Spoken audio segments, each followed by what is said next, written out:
السلام علیکم ورحمۃ اللہ. اشهد ان لا اله الا الله وحده لا شريك له واشهد ان محمدا عبده ورسوله. الحمد لله رب العالمين. وإذا سألك عبادي عني فإني قريب أجيب دعوة الداع إذا دعاني فليستجيبوا لي وليؤمنوا بي لعلهم يرشدون. اور جب میرے بندے تجھ سے میرے متعلق سوال کریں تو یقیناً میں قریب ہوں.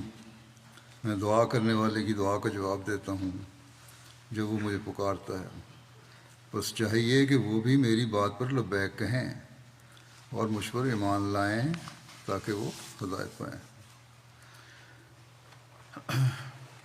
اللہ تعالیٰ نے یہ آیت روزوں کے حکام کے ساتھ رکھی ہے، بلکہ کہہ سکتے ہیں کہ بیچ میں رکھی ہے، جس سے پتہ چلتا ہے کہ دعاؤں کا رمضان اور روزوں کے ساتھ بھی خاص تعلق ہے. ہر مسلمان اس بات کو اچھی طرح جانتا ہے کہ رمضان اور دعاؤں کا ایک خاص تعلق ہے. تبھی تو رمضان میں خاص طور پر نمازوں، نوافل، تہجد، تراویح وغیرہ کی طرف خاص توجہ پیدا ہوتی ہے. یہ احساس ہے ہر حقیقی مسلمان کو کہ ان دنوں میں خدا تعالیٰ کی خاص پیار کی نظر اپنے بندوں پر ہوتی ہے. اللہ تعالیٰ کی تو عام دنوں میں بھی اپنے بندوں پر پیار کی نظر ہوتی ہے. حضرت صلی اللہ علیہ وسلم فرماتے ہیں کہ اللہ تعالیٰ فرماتا ہے کہ میں بندے کے گمان کے مطابق اس سے سلوک کرتا ہوں. جس وقت بندہ مجھے یاد کرتا ہے میں اس وقت اس کے ساتھ ہوتا ہوں.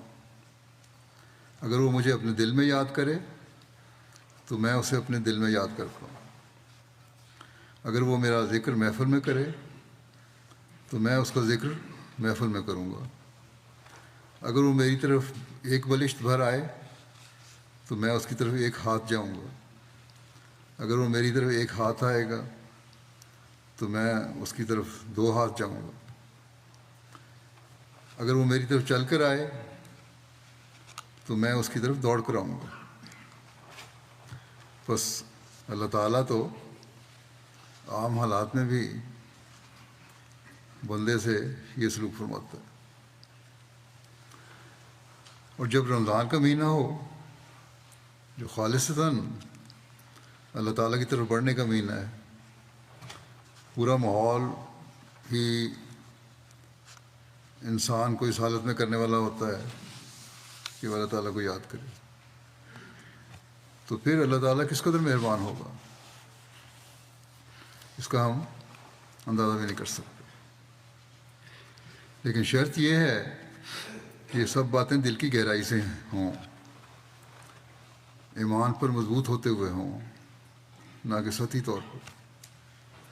پھر اللہ تعالیٰ کی اپنے بندوں پر مہربانی کی مثال دیتے ہوئے ایک موقع پر حضرت صلی اللہ علیہ وسلم نے یوں فرمایا کہ اللہ تعالیٰ بڑا حیا والا ہے، بڑا کریم اور سخی ہے.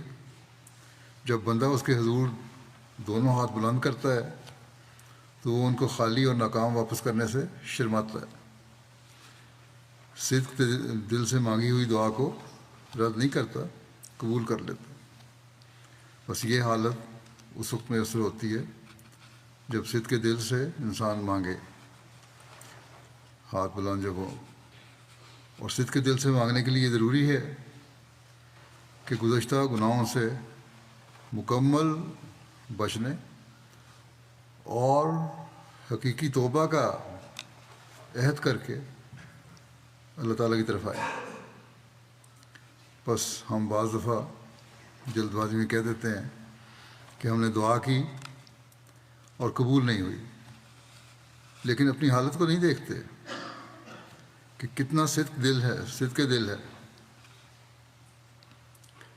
کتنی سچائی سے اللہ تعالیٰ کی محبت میں ہم بڑھ رہے ہیں،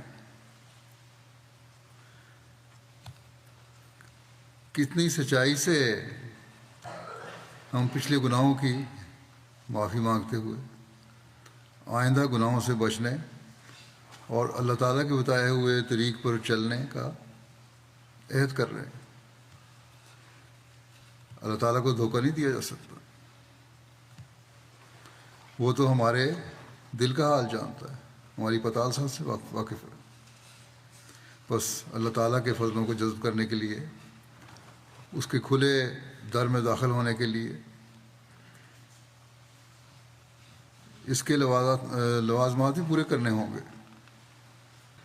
اللہ تعالیٰ خاص طور پر ان دنوں میں اپنے بندوں پر پیار کی نظر ڈالنا چاہتا ہے، بھولے بھٹکوں کو راہ راست پر لانا چاہتا ہے. خاص ماحول کی وجہ سے بندوں کے عبادت کے معیار بلند کرنا چاہتا ہے. اس آیت میں جب اللہ تعالیٰ نے یہ کہا کہ میرے بندے، تو ان بندوں سے مراد ہے جو حقیقت میں اللہ تعالیٰ کا عبد بننا چاہتے ہیں، حقیقی توبہ کرنا چاہتے ہیں اور کرتے ہیں. بس یہ حقیقی بندے بننے کی ہمیں کوشش کرنی چاہیے. بس ہماری دعائیں صرف اپنی ذاتی اغراض کے لیے نہیں ہونی چاہیے، بلکہ اللہ تعالیٰ کا قرب حاصل کرنے اور اس کی محبت حاصل کرنے کے لیے ہونی چاہیے. اللہ تعالیٰ کی محبت کے حصول کے لیے ہم اس کی طرف ایک بلشت، ایک ہاتھ اور تیز چل کر جانے والے ہوں گے، تو پھر اللہ تعالیٰ ہماری طرف اس سے بڑھ کر توجہ فرمائے گا. اب وہ لوگ خود اپنا جائزہ لے لیں جو کہتے ہیں کہ ہم نے بڑی دعا کی، بہت سجدے کیے، بہت نفل پڑھے، لیکن ہمارے مقصد حاصل نہیں ہوئے. کیا انہوں نے اللہ تعالیٰ کے حکموں پر عمل کر لیا؟ کیا انہوں نے اپنی ایمانی حالت کو اس معیار پر پہنچا دیا کہ کوئی طوفان انہیں ہلا نہ سکے؟ اکثر ایسے لوگوں کا یہ حال ہے کہ بجائے اس کے کہ اپنے محبوب کی خواہشات کو پورا کریں، اپنی ضروریات کی فہرست پیش کر کے پھر کہتے ہیں کہ اگر اللہ تعالیٰ نے یہ پورا نہ کیا تو دعاؤں کو کیا فائدہ. پھر خدا تعالیٰ کے وجود پر، دعاؤں کی حکمت پر، دعاؤں کی قبولیت پر سوال کرنے لگ جاتے ہیں. یہ تو اللہ تعالیٰ کے بندوں کی نشانی نہیں ہوتی. یہ تو ان لوگوں کی نشانی نہیں ہے جن کے ہاتھ کو اللہ تعالیٰ خالی واپس لوٹانے سے شرماتا ہے. بس ہمیں اللہ تعالیٰ کے بارے میں سوال کرنے سے پہلے اپنی حالت کا جائزہ لینا چاہیے کہ کس حد تک ہم اللہ تعالیٰ کی باتوں کو مان کر اس پر عمل کر رہے ہیں، کس حد تک ہم اپنے ایمان میں مضبوط ہیں. حضرت مسیح علیہ السلام نے اپنے لٹریچر میں، مختلف کتابوں میں ارشادات فرمائے اس بارے میں.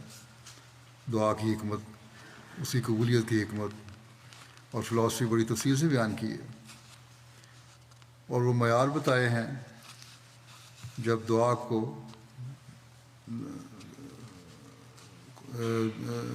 کو حقیقی دعا کہا جا سکتا ہے. اس حوالے سے میں آپ علیہ السلام کے کچھ حوالے بھی پیش کروں گا کہ حقیقی اللہ تعالیٰ کے حقیقی بندے کون ہیں. آپ فرماتے ہیں کہ جب میرے بندے میرے بارے میں سوال کریں، اللہ تعالیٰ فرماتا ہے کہ خدا کے وجود پر دلیل کیا ہے، تو اس کا یہ جواب ہے کہ میں بہت نزدیک ہوں. یعنی کچھ بڑے دلائل کی حاجت نہیں ہے، میرا وجود نہایت اقرب طریق سے سمجھ آ سکتا ہے. اور نہایت آسانی سے میری ہستی پر دلیل پیدا ہوتی ہے، اور وہ دلیل یہ ہے کہ جب کوئی دعا کرنے والا مجھے پکارے تو میں اس کی سنتا ہوں اور اپنے الہام سے اس کی کامیابی کی بشارت دیتا ہوں، جس سے نہ صرف میری ہستی پر یقین آتا ہے بلکہ میرا قادر ہونا بھی بپایا یقین پہنچتا ہے۔ لیکن چاہیے کہ لوگ ایسی حالت تقویٰ اور خدا ترسی کی پیدا کریں کہ میں ان کی آواز سنوں۔ یہ بڑی اہم شرط ہے۔ سنتا ہوں لیکن پہلے حالت تقویٰ کی پیدا کرو، خدا ترسی کی پیدا کرو، پھر میں آواز سنوں گا۔ اور فرمایا کہ نیز چاہیے کہ مجھ پر ایمان لائیں، اور قبل اس کے جو اس کو معرفت تامہ ملے اس بات کا اقرار کریں کہ خدا موجود ہے اور تمام طاقتیں اور قدرتیں رکھتا ہے، یعنی یہ مکمل معرفت اللہ تعالیٰ کی مل جائے، دعاؤں کی قبولیت سے اس کے نشانات بھی مل جائیں، اس سے پہلے اس بات پہ یقین اور ایمان ہونا چاہیے کہ خدا موجود ہے۔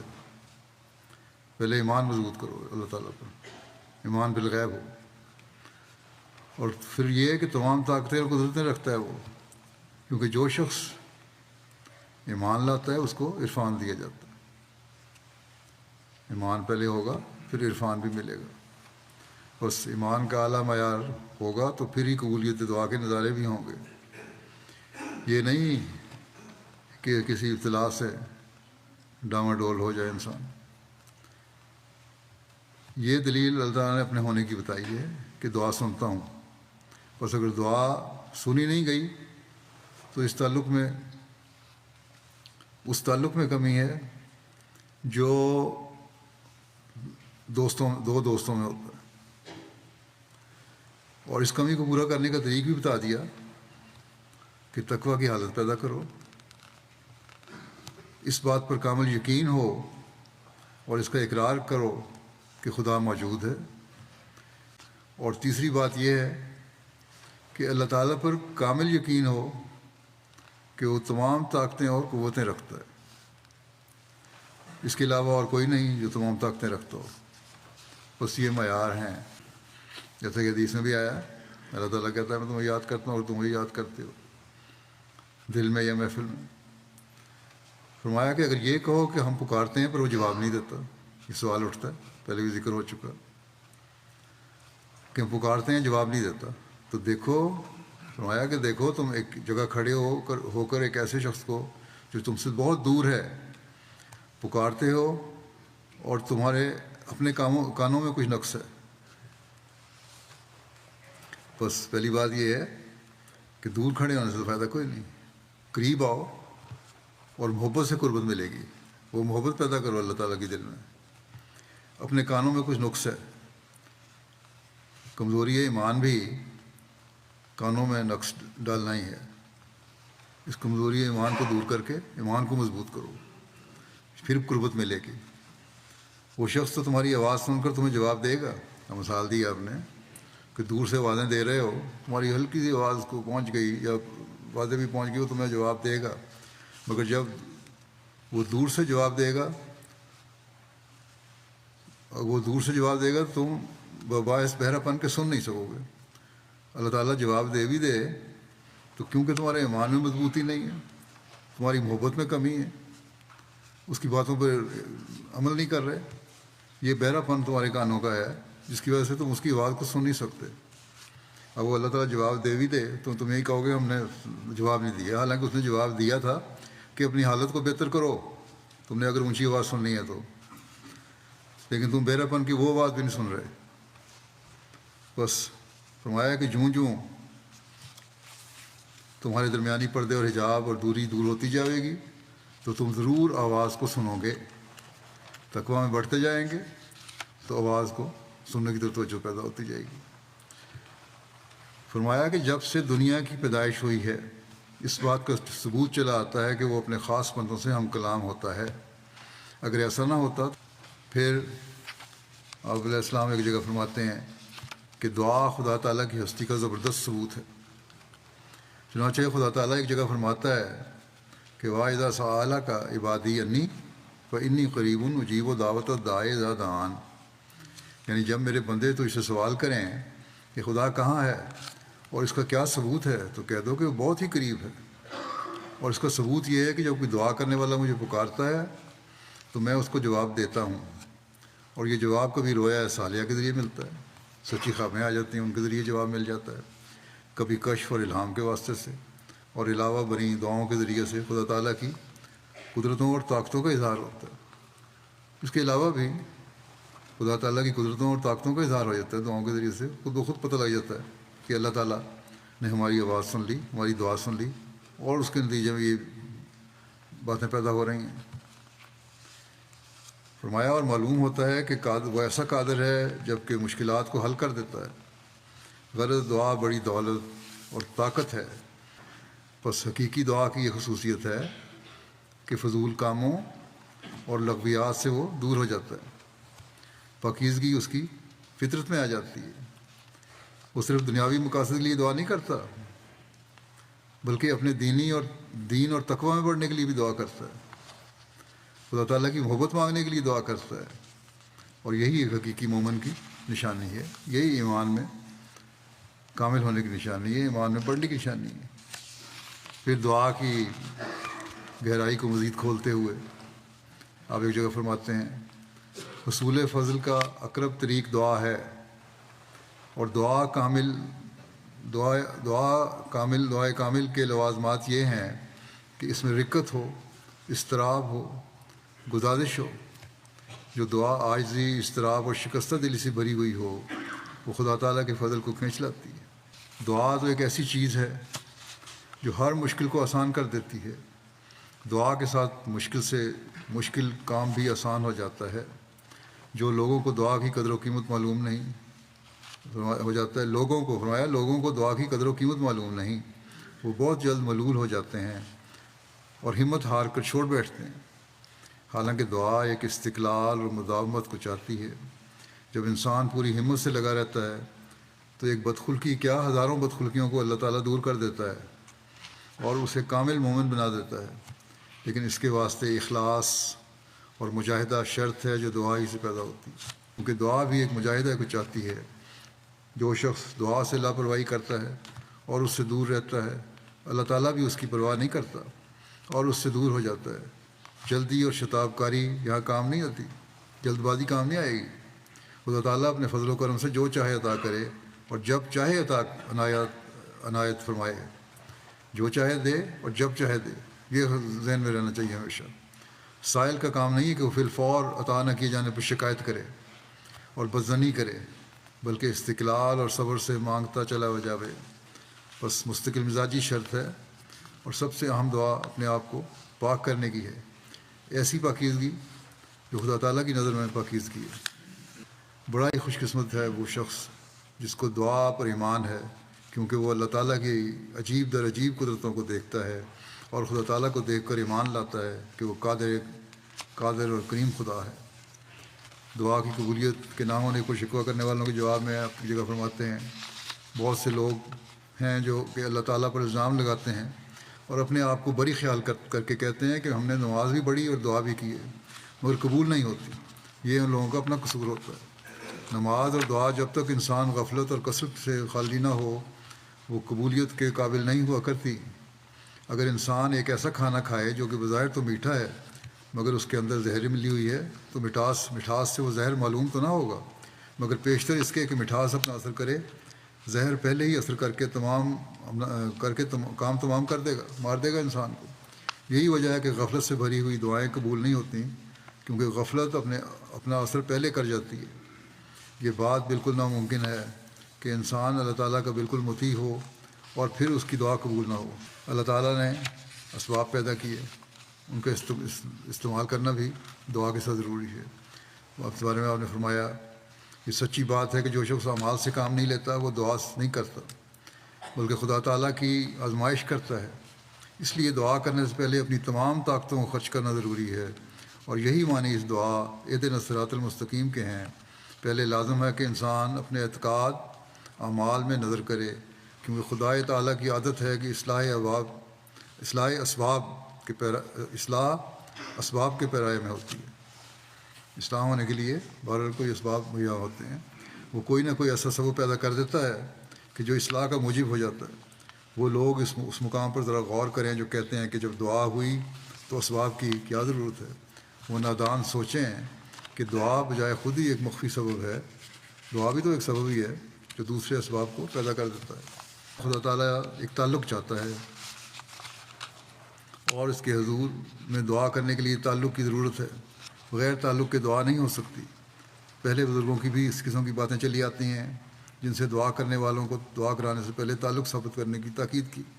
خان خواہ بازار میں چلتے ہوئے کسی بے تعلق کو کوئی نہیں کہہ سکتا کہ تو میرا دوست ہے، اور نہ ہی اس کے لیے درد دل ہی ہوتا ہے، اور نہ ہی جوش دعا پیدا ہو سکتا ہے۔ اللہ تعالیٰ سے تعلق اس طرح نہیں ہو سکتا کہ انسان غفلت کاری میں مبتلا بھی رہے اور صرف منہ سے دم بھرتا رہے کہ میں نے خدا تعالیٰ سے تعلق پیدا کر لیا ہے۔ فرمایا اللہ تعالیٰ سے تعلق کے لیے ایک محویت کی ضرورت ہے۔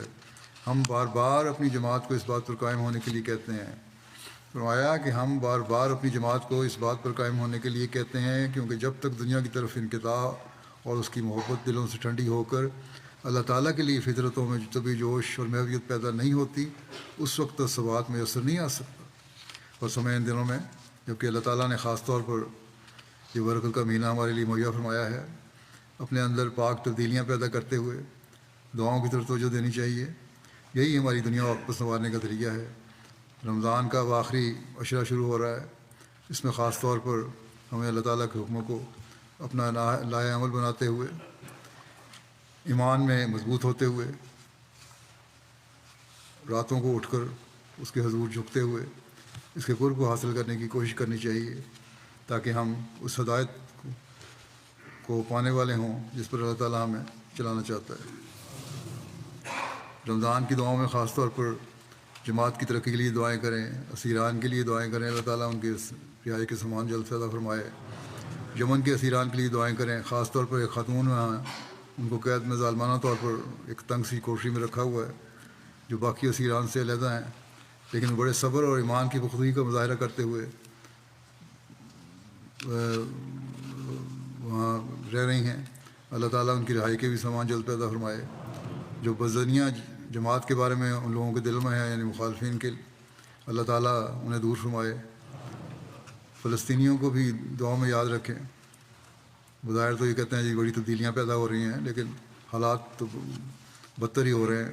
UN کا ریزولیوشن جو پاس ہوا ہے، اس کے باوجود یہ ظلم اسی طرح جاری ہے، اور یہاں مغربی بڑی طاقتوں کے دورے معیار کا بھی پتہ چلتا ہے۔ یہی ظلم جب ان کے پسندیدہ لوگوں پر ہو، ملکوں پر ہو، تو فوری دوسرے ملک پر پابندیاں عائد ہو جاتی ہیں، لیکن اسرائیل پر پابندی نہیں لگائی جائیں گی، بلکہ امریکہ نے گزشتہ دنوں کئی بلین ڈالر کی غیر مشروط امداد ان کے لیے منظور کی ہے، لیکن فلسطینیوں کے لیے چند ملین کی امداد منظور کی ہے، پھر شرط یہ لگا دی کہ وہ اسرائیل کے خلاف عدالت انصاف میں نہیں جائیں گے یا کسی فورم پہ نہیں جائیں گے جہاں ان کو اس کے خلاف کچھ کہنے کا موقع ملے۔ تو ان سے ایسے لوگوں سے کیا توقع کی جا سکتی ہے؟ بس دعا ہی ہے، اللہ تعالیٰ ہی ہے جو ان مظلوموں کو، ان ظالموں سے نجات دے، اور ہمیں بھی ان کے مظلوموں کے لیے دعا کا حق ادا کرنے کی توفیق عطا فرمائے۔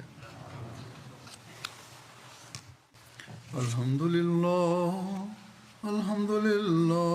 نحمدہ ونستعینہ ونستغفرہ ونؤمن بہ ونتوکل علیہ ونعوذ باللہ من شرور انفسنا ومن سیئات اعمالنا من یہدہ اللہ فلا مضل لہ ومن یضلل فلا ہادی لہ ونشهد أن لا إله إلا الله ونشهد أن محمدا عبده ورسوله عباد الله رحمكم الله إن الله يأمر بالعدل والإحسان وإيتاء ذي القربى وينهى عن الفحشاء والمنكر والبغي يعظكم لعلكم تذكرون اذكروا الله يذكركم وادعوه يستجب لكم ولذكر الله أكبر.